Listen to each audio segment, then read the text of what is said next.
Liver disease, liver cirrhosis, যখন liver damage এতটাই হয়ে যায় যে লিভারের চেহারাটাই পাল্টে যায়, লিভার সিরোসিস হয়ে যায়, তখন কখনো কখনো অনেক রকম কমপ্লিকেশন দেখা যায়, যেরকম পেটের মধ্যে জল জমা বা অ্যাসাইটিস, ইনফেকশন হতে পারে, কিডনির প্রবলেম শুরু হতে পারে, কখনো বা লিভারে ক্যান্সার তৈরি হতে পারে। ভারতবর্ষে, পৃথিবী জুড়ে অনেক রোগী লিভার ডিজিজে মারা যান, লিভার সিরোসিসে মারা যান। কিন্তু লিভার সিরোসিসের যে কমপ্লিকেশনসের জন্য মৃত্যু হয়, ইনফেকশন হোক, কিডনি প্রবলেম হোক, ব্লিডিং হোক, অনেক কারণেই রোগী মারা যান। কিন্তু পূর্ব ভারতে এবং পশ্চিম বাংলায় গত 2-2.5 বছর ধরে আমি কাজ করছি, আবার ফিরে এসে কলকাতায় আমি দেখতে পাচ্ছি বেশিরভাগ রোগী মারা যান বিকজ অফ ডিলে, শুধুমাত্র দেরিতে চিকিৎসা করা হয় বলে, বা রোগ নিয়ে ভাবনা চিন্তা করতে করতেই এতটা সময় পেরিয়ে যায়, যখন আমাদের কাছে পৌঁছন লিভার ট্রান্সপ্লান্টেশনের জন্য অলরেডি ইট ইজ অনেকটা দেরি হয়ে গেছে। লিভার ট্রান্সপ্লান্টেশন, লিভার ডিজিজের চিকিৎসা তখনই যখন লিভার ডিজিজ এতটা বেড়েছে, লিভার সিরোসিস এতটা বেড়েছে যে ট্রান্সপ্লান্টেশন প্রয়োজন। কাজেই বেশি আগে লিভার ট্রান্সপ্লান্টেশন করার একেবারেই প্রয়োজন নেই, বরং সেটা ক্ষতিকারক হতে পারে। কিন্তু একই রকমভাবে লিভার ডিজিজ রয়েছে, লিভার সিরোসিস রয়েছে, পেটে জল জমে গেছে, বারবার ব্লিডিং হচ্ছে, কখনো কখনো কনফিউশন হচ্ছে, বেশি ঘুম পাওয়া, অনেক রকম কিছু কিছু কমপ্লিকেশনস আমরা দেখি। কিন্তু যখন এই কমপ্লিকেশনসগুলো শুরু হয়েছে তখন ট্রান্সপ্লান্টেশন প্রয়োজন। অনেক দেরিতে যদি ট্রান্সপ্লান্টেশনের দিকে যাওয়া হয় তখন কিন্তু ট্রান্সপ্লান্টের সাকসেস রেট কমে যায়। সারা পৃথিবী জুড়ে মোটামুটি দেখা যায় যে লিভার ট্রান্সপ্লান্টেশনের সাকসেস রেট 90%, কোথাও 85, কোথাও 87, কোথাও 92, 93, বাট মোটামুটি অ্যাভারেজে 90% সাকসেস রেট। বাট এটা তখনই যখন সঠিক স্টেজে ট্রান্সপ্লান্টেশন করা হয়। লিভার ডিজিজেসের 3টে ক্লাসে মোটামুটি ভাগ করা যায়, class A, class B, class C. Class A liver ট্রান্সপ্লান্টের একেবারেই প্রয়োজন নেই। ক্লাস সি অবশ্যই লিভার ট্রান্সপ্লান্ট করা প্রয়োজনীয়। ক্লাস বি কিছু কিছু ক্ষেত্রে প্রয়োজনীয়, কিছু কিছু ক্ষেত্রে অপেক্ষা করা যেতে পারে। এবার আমি কি চাইছি, রোগী কি চাইছেন, ডাক্তার কি চাইছেন, তার উপরে কিন্তু খুব একটা এটা ডিপেন্ড করে না। কেননা সব বইয়েও লেখা রয়েছে, গাইডলাইন্সেও ক্লিয়ারলি রয়েছে কোন স্টেজে কি চিকিৎসা। কাজেই সঠিক সময়ে লিভার ট্রান্সপ্লান্ট এর কথা ভাবা অবশ্যই প্রয়োজনীয়।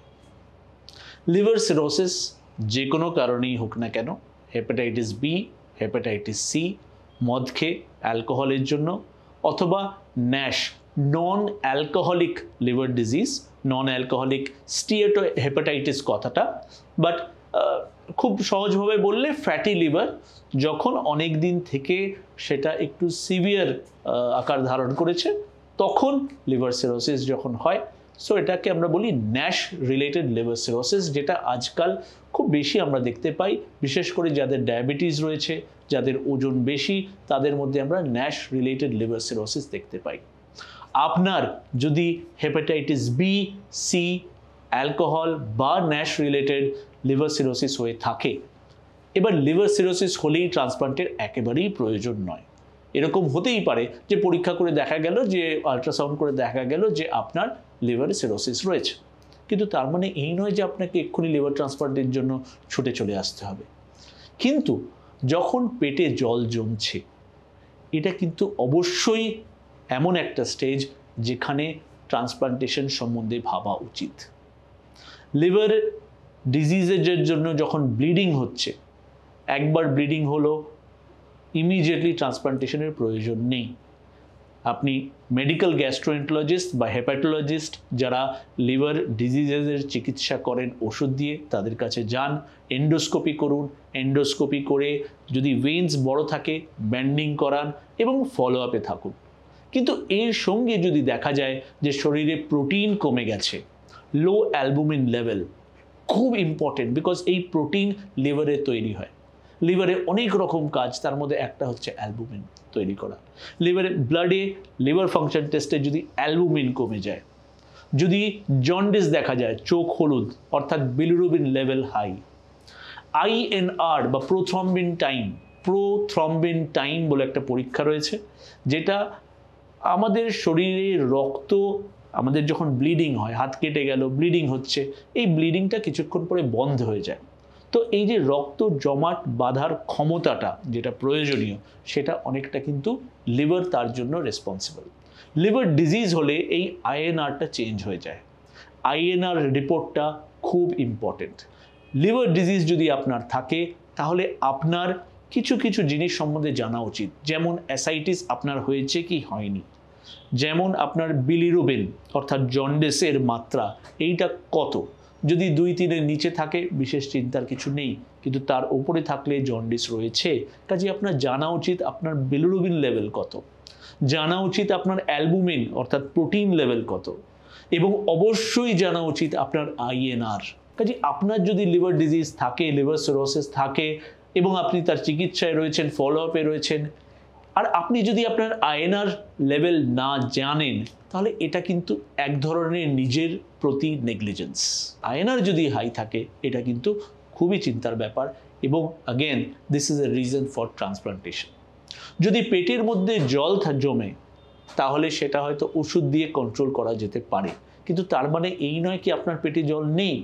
সেটাকে আমরা কিছুটা ধামাচাপা দিচ্ছি, সেই জলটাকে ইউরিনের মাধ্যমে বার করে দিচ্ছি, কিন্তু পেটে জল জমছে এটা কিন্তু লিভার ডিজিজের এগিয়ে যাওয়ার একটা লক্ষণ, একটা সিমটম যে লিভার ডিজিজ কিন্তু প্রোগ্রেস করছে। আমার যদি লিভার সিরোসিস থাকে আর পেটে জল না জমে, আর কালকে যদি আমার জল জমতে শুরু করে, তাহলে কিন্তু আমার সার্ভাইভাল, আমি কতদিন বাঁচবো এই লিভার ডিজিজ সঙ্গে নিয়ে, এটা কিন্তু পাল্টে যাবে। সার্ভাইভাল ডিক্রিজেস সিগনিফিকেন্টলি যখন অ্যাসাইটিস শুরু হয়। হয়তো ওষুধ দিয়ে কন্ট্রোল করে রাখা যেতে পারে, কিন্তু তার মানে এই নয় কিন্তু আপনার লিভার ডিজিজটা ঠিক হয়ে গেল। সো হাই আইএনআর, লো অ্যালবুমিন লেভেল, জন্ডিস অর্থাৎ হাই বিলিরুবিন লেভেল, বারবার ব্লিডিং হওয়া, আর যদি দেখা যায় খুব বেশি ঘুম পাচ্ছে, ঝিমিয়ে থাকা, যদি মাঝে মাঝে ভুলে যাওয়া, লোকজনকে চিনতে না পারা বা অজ্ঞান হয়ে যাওয়া, এইগুলো কিন্তু খুব ডেঞ্জারাস জিনিস। বিশেষ করে পেটের মধ্যে জল জমলো তো তাও ঠিক আছে, কিন্তু সেই জলের মধ্যে যদি একবারও ইনফেকশন হয়, এই জল যেটা পরীক্ষা করা হয় তাতে যদি একবারও ইনফেকশন দেখা যায়, তাহলে কিন্তু অবশ্যই liver transplant must be done early within a few weeks or months. So liver disease সম্বন্ধে যখন আপনি ওয়াকিবহাল হলেন যে আপনার লিভার ডিজিজ রয়েছে, তখন আপনাকে একটু লিভার ডিজিজ সম্বন্ধে পড়াশোনা করতে হবে, একটু ইউটিউব দেখুন, একটু ইন্টারনেটে পড়াশোনা করুন, আপনাদের চেনা জানা কোনো যদি ডাক্তার থাকে তার কাছে একটু পরামর্শ করুন, because very important is to have the treatment at the right time. এবার আমাদের কাছে যখন রুগীরা আসেন তখন এসে প্রথম প্রশ্নই করে, আমার ট্রান্সপ্লান্টের প্রয়োজন নেই তো, আমার এই স্টেজ তো পৌঁছে যায়নি যে ট্রান্সপ্লান্ট করতেই হবে। এবার ট্রান্সপ্লান্ট যখন প্রয়োজন আর ট্রান্সপ্লান্ট ছাড়া উপায় নেই, এই যে একটা দুটোর মধ্যে ফারাক করা খুবই ডিফিকাল্ট। কাজে আপনি যদি লিভার ট্রান্সপ্লান্টকে ডিলে করতে করতে করতে এমন একটা স্টেজে আসেন যেখানে লিভার ট্রান্সপ্লান্ট অতি অবশ্যই খুব তাড়াতাড়ি দরকার, এবার ততদিনে হয়তো এরকমও হতে পারে যে প্রয়োজন তো বটেই, কিন্তু তার মানে এই নয় যে এবার লিভার ট্রান্সপ্লান্ট করলে সাকসেস রেট 90%। তখন যদি কিডনি এফেক্টেড হয়ে গিয়ে থাকে বা ইনফেকশন হয়ে গিয়ে থাকে বা অন্যরকম কমপ্লিকেশন দেখা গিয়ে থাকে, তাহলে কিন্তু আমাদের সাকসেস রেটটা কমে যাবে। কাজেই be aware about your disease, নিজের রোগ সম্বন্ধে জানুন, নিজের রোগ সম্বন্ধে একটু পড়াশোনা করুন, আর যখন লিভার ডিজিজের স্টেজটা একটু সিরিয়াস আকার ধারণ করেছে, যখন রিপোর্টসগুলো আপনার একটু খারাপের দিকে দেখা যাচ্ছে, শুরু হয়েছে, তখন লিভার ট্রান্সপ্লান্ট সম্বন্ধে ডিসকাস করুন, কনসাল্ট করুন একজন লিভার ট্রান্সপ্লান্ট সার্জনের সঙ্গে। আমি ডক্টর রামদীপ রায়, আমার সঙ্গে ডক্টর সুমিত গুলাটি আর ডক্টর সুপ্রিয় ঘটক, আমরা তিনজন ইকুয়াল সিনিয়রিটি, তিনজনের একটা টিম, আমরা তিনজনে একসঙ্গে কাজ করি। লিভার ট্রান্সপ্লান্ট করার সময় অন্তত 5 জন সার্জন দরকার হয়, বিকজ প্যারালালি ওটিতে অপারেশন চলে এবং মাঝে মাঝে 3টে জায়গায় অপারেশন চলে, অর্থাৎ ডোনারের অপারেশন, পেশেন্টের অপারেশন যাকে দেওয়া হচ্ছে, আর তৃতীয় আরেকটা জায়গায় বেঞ্চ, অর্থাৎ যখন লিভারটা বার করা হয়েছে সেটাকে জোড়ার আগে কিছু প্রিপারেশন করতে হয়, কিছু মডিফিকেশন করতে হয়, কিছু পাইপস জুড়তে হয়, সেই বেঞ্চিং ওটাও একটা অপারেশন। 3টে অপারেশন মাঝে মাঝে একই সময় প্যারালালি 2টো অপারেশন থিয়েটারের মধ্যে চলে। লিভার ট্রান্সপ্লান্টেশন দুভাবে হয়, দুরকম ডোনার থেকে। লিভিং ডোনার লিভার ট্রান্সপ্লান্টেশন, অর্থাৎ জীবিত ব্যক্তি থেকে যখন লিভারের একটা অংশ আরেকজনকে দেয়া হয়। মানে আজকে আমার যদি লিভার ট্রান্সপ্লান্টের প্রয়োজন হয়, তাহলে অপারেশনের সময় আমার অসুস্থ লিভারটা পুরোপুরি বাদ দিয়ে দেওয়া হবে, বায়োপসিতে পাঠিয়ে দেওয়া হবে, এবং আমাকে লিভার দিতে পারে আমার কোনো আত্মীয়, কোনো নিকট আত্মীয় যার আমার সঙ্গে ব্লাড গ্রুপ ম্যাচ করে বা কম্প্যাটেবল, অর্থাৎ আমার মতো সেম ব্লাড গ্রুপ বা ও ব্লাড গ্রুপ। সো আমার ব্লাড গ্রুপ বি পজিটিভ, কাজে আমাকে যদি কেউ ডোনেট করে ব্লাড গ্রুপ হতে হবে B positive, B negative, O positive বা ও নেগেটিভ, কেননা ও ব্লাড গ্রুপ যে কেউকে ডোনেট করতে পারে। কাজেই আমার যদি ব্লাড গ্রুপ এ হতো, তাহলে আমাকে blood group A positive, negative, O positive, O negative এনারা ডোনেট করতে পারে। এবং লিভিং ডোনার লিভার ট্রান্সপ্লান্টে যখন একজন আত্মীয় নিজের আত্মীয়কে ডোনেট করছেন লিভার, তখন লিভারটাকে অপারেশন করে অর্ধেক করা হয়। এই অর্ধেক ভাগটা তখন পেশেন্টকে দিয়ে দেওয়া হয়, এবং এই যে হাফ লিভার ডোনারের মধ্যে পড়ে রইল, সেটা ইউজুয়ালি 6 to 8 উইকসে নিয়ার নর্মাল সাইজে চলে আসে। এই কারণেই লিভিং ডোনার লিভার ট্রান্সপ্লান্ট সম্ভব।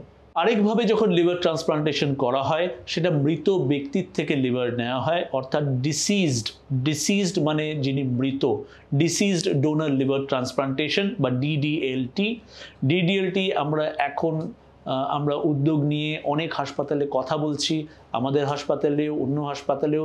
যখন কোনো ব্যক্তি মাথায় চোট লেগে অ্যাক্সিডেন্ট হয়ে বা স্ট্রোক হয়ে ব্রেন ডেড হয়ে আইসিইউতে ভেন্টিলেটরে রয়েছেন, পরীক্ষা করে দেখা গেল তার ব্রেন ডেড, অর্থাৎ সে মৃত। যদিও হার্ট চলছে, লাংস ভেন্টিলেটরের ভরসায় চলছে, কিন্তু ব্রেন ইজ ডেড, তার মানে সে ব্যক্তি কিন্তু মৃত। হার্টের দিক থেকে না হলেও ব্রেন ডেড, এনার রিকভারির কোনো চান্স নেই। তখন বাড়ির লোককে কাউন্সিলররা গিয়ে কাউন্সিল করেন যে যদি আপনারা চান তাহলে অঙ্গদান করা যেতে পারে, অর্গানস ডোনেট করা যেতে পারে, এবং যদি বাড়ির লোকে রাজি হন তাহলে একটা পদ্ধতি রয়েছে, গভর্নমেন্টের একটা প্রসিজার রয়েছে যার মধ্যে অর্গানস অ্যালোকেট করা হয়। কাজেই তার জন্যেও আপনি নাম লেখাতে পারেন, এবং যদি ঠিক সময়ে অর্গানস পাওয়া যায় according to the waiting list, তাহলে ডিসিজড ডোনার লিভার ট্রান্সপ্লান্টেশন অর্থাৎ অপারেশন করে আমরা সেই অর্গানসগুলো করি। রিসেন্টলি আমাদের হাসপাতালেই একজন 24 বছরের একজন ছেলের আনফর্চুনেটলি মোটর বাইক অ্যাক্সিডেন্ট হয়ে মারা যান, ব্রেন ডেড হয়ে। তার বাড়ির লোকের এগিয়ে আসেন, তারা চান যে তার অর্গানস ডোনেট করা হোক, এবং একটি অপারেশন করে আমরা অর্গানসগুলোকে হারভেস্ট করি।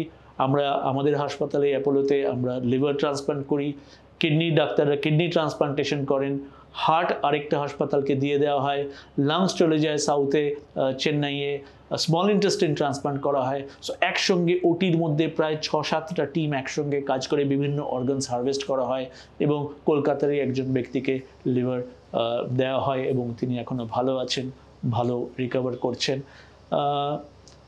এটা আমরা চাইবো আরও বেশি করে লোকে এগিয়ে আসুক, যে অন্তত মৃত্যুর পরে যদি ব্রেন ডেড হয় তাহলে লোকে অর্গানস যাতে ডোনেট করে, কেননা অনেক লোকে অর্গানসের জন্য, অঙ্গের জন্য অপেক্ষা করে করে কিন্তু মারা যাচ্ছেন ডিলের জন্য, দেরি হওয়ার জন্য। দেরি কেন? 1 নম্বর, লিভার ডিজিজ জানার পরেও লিভার ট্রান্সপ্লান্টেশনের জন্য রেফারেলস অনেক দেরিতে হয়, 1। দ্বিতীয়, যখন রেফারেল হয়ও তখনও বাড়ির অনেকেই আত্মীয় স্বজন ভাবে আরেকটু অপেক্ষা করা যায় না। তারপরে ফিরে আসেন তারা এমন একটা স্টেজে যখন ডিজিজটা অনেকটা এগিয়ে গেছে, সেটা কিন্তু হওয়া উচিত নয়। আরেকটা প্রবলেম অফ ডিলে ইজ যে যখন ডিসাইডেড ট্রান্সপ্লান্টেশন প্রয়োজন, বাড়ির লোকে এগিয়ে আছেন কিন্তু ডোনেশন হচ্ছে না। কাজেই ডোনেশনের জন্য এগিয়ে আসুন, মৃত্যুর পরে অন্তত যাতে অর্গানসগুলো একে অপরকে গিফট করে দেওয়া যায়। Life can continue even after death. Living donor liver transplant যেরকম নিজের আত্মীয়কে আমরা লিভার দিচ্ছি বা কোনো অর্গানস দিচ্ছি, ডিসিজ ডোনার লিভার ট্রান্সপ্লান্টেশন মৃত্যুর পরে এই অর্গানস ডোনেট করে যাওয়া যেতে পারে। ভাবুন এটা নিয়ে, ডিলের জন্য, দেরি হওয়ার জন্য যাতে রোগীরা মারা না যায়।